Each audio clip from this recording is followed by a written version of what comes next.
خاتم الانبیاء head quarter کے ترجمان ابراہیم ذوالفقاری نے امریکہ کو سخت وارننگ دیتے ہوئے کہا ہے کہ امریکی جارحیت اور قبضے کا انجام فوجیوں کی ذلالت آمیز قید کے سوا کچھ نہیں ہوگا۔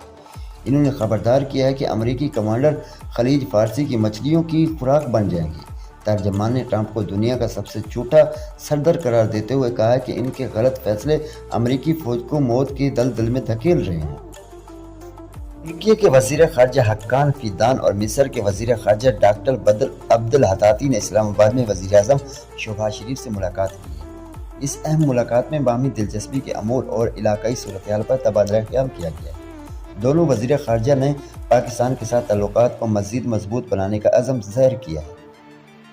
ایران کی جانب سے امریکہ کو کسی بھی زمینی حملے کی صورت میں بھرپور جوابی کارروائی کا سخت انتباہ جاری کر دیا گیا ہے۔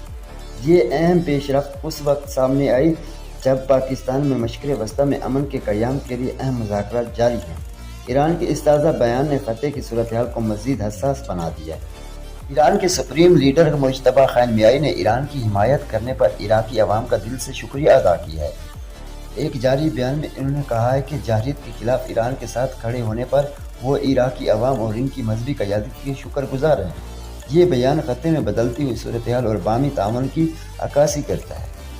جرمن کی مشہور کارساز کمپنی فوکس ویگن نے 2030 تک اپنی 50,000 ملازمتیں ختم کرنے کا بڑا فیصلہ کر لیا ہے۔ کاروباری منافع میں نمایاں کمی کے باعث کمپنی میں افرادی قوت میں اس کٹوتی کا اعلان کیا ہے کہ یہ فیصلہ جرمن صنعت کے لیے ایک بڑا دھچکا قرار دیا جا رہا ہے، جس کا مقصد مستقبل میں مالی نقصانات سے بچنا اور ادارے کو دوبارہ مستحکم کرنا ہے۔